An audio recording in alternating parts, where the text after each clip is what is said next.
have a teacher, or at least a series of books prepared by a qualified teacher, so you can make sure you're understanding it, and then you'll make good progress. So when you say progress, what do you mean by that? Well, progress is spiritual unfoldment or spiritual development or maturing the soul, coming closer to moksha. In other words, Hindus know that what's the goal? What's the ultimate goal of life? Moksha, right? We all know that. Exactly what moksha is. There's somewhat different viewpoints which we won't get into. But so moksha occurs when there's a certain knowledge of God present. That's one of the requirements. So therefore, to move toward that knowledge of God that's required for moksha is what the practice is supposed to produce. It's supposed to move us closer to God, or deepen our understanding or experience of God, or mature our soul, like that. So the analogy I use is, which relates to dance, is that if you put moksha on the top of a mountain, and there's a path going up the mountain. Okay, so moksha is the goal, but we need to focus on walking up the path. That's the point. How do we walk up the path? Through spiritual practices, like you talked about, service and devotion. They all help us move up this path closer to moksha. So the amount we practice determines, the amount we're moving up the path, and of course it takes many lives to move toward the top. And that to us is the idea of Hinduism, is to practice something. It has a wide variety of practices, but we should be practicing something, and that helps us make sure we're moving forward. What about the desire for moksha, if that's, I think it would vary, right, for individuals, and that's okay. Is the desire for moksha, if it's very little in someone, do you believe that is also a gradual process, that you may start off with having no desire for moksha just because you're so caught up in your life and you're in this world and your family or your friends or materialism as well, but you're so caught up in it that there may be very little or no desire for moksha? Well, absolutely. Yeah, I have a talk which starts out by saying, I found a way to put an audience to sleep within 5 minutes. That's to talk about moksha. Right. Talk for 5 minutes about moksha, everyone will fall asleep. Why? Because of what you're saying. We're all doing the best we can. Life's full of problems and challenges and this and that. And who has time to think about moksha, or who really wants to think about moksha? Or you may be aware of the concept, but you're so content in this because you've seen maybe so little of life, or maybe moksha is a beautiful feeling, but because I haven't experienced it, I'm enjoying watching movies and stuff. Or Well, yes. Well, the key is, for someone to be following the Hindu approach to life, there needs to be a sense that we need to make spiritual progress. That sense needs to be there. Otherwise, it's easy just to follow a materialistic way of life, and there's no sense that there's a need for spiritual progress. So, if there's no sense that there's a need for spiritual progress, we certainly can't expect anyone to be practicing Hinduism. There has to be that sense that, well, all of this is going on, but underlying it all, we're supposed to be making some kind of spiritual progress here. That's what the Hindu view of life tells us.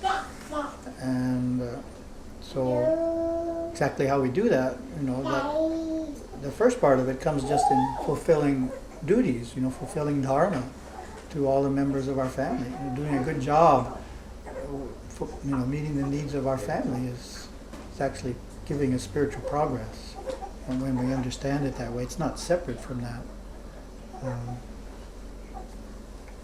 Then do you think that any kind of devotion can help in your spiritual progress, or does it when I mean any kind, as in, does it have to be a Hindu form of devotion, or if I was a Christian and I was a devout Christian and I truly, practiced Christianity, but also gave a lot of importance to the spiritual aspect of Christianity, would I still make progress, or would I eventually have to find a Hindu form of practice?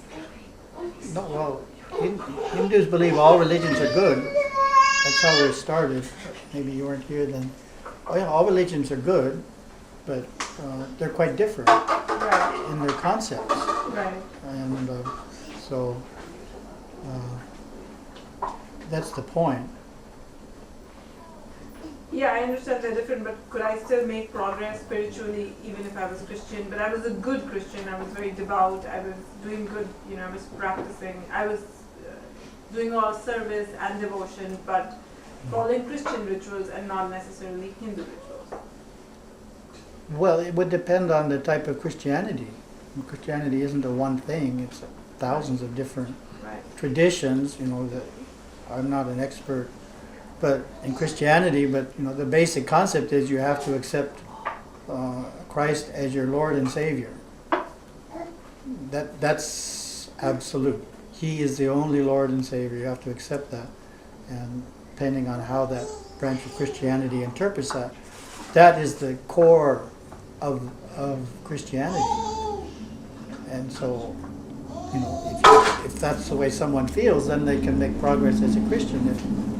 If they don't really feel that way, according to Christianity, they can't. You have to have that belief. It's required. And different Christian sects believe you have to follow their particular practice of Christianity because the other practices of Christianity don't work and are flawed. So Catholics say you have to be a Catholic. Mormons say you have to be a Mormon, and so forth. So, like that, it's a bit complicated. Yeah, I guess my question was that I think a soul, and I may be wrong, but I think that a soul is independent of religion inherently. And so I am born a Christian, and maybe that's all I know, and I do good, I do the best I can. Would my soul, which technically should be independent of religion, would it still make progress, or eventually I would have to find a Hindu form of practice? Well, it makes progress. All religions are good. Good means that you make progress. That's the Hindu belief, is all religions are good when practiced correctly. You can make some kind of spiritual progress. That's a Hindu belief. It's not a belief held by lots of other religions.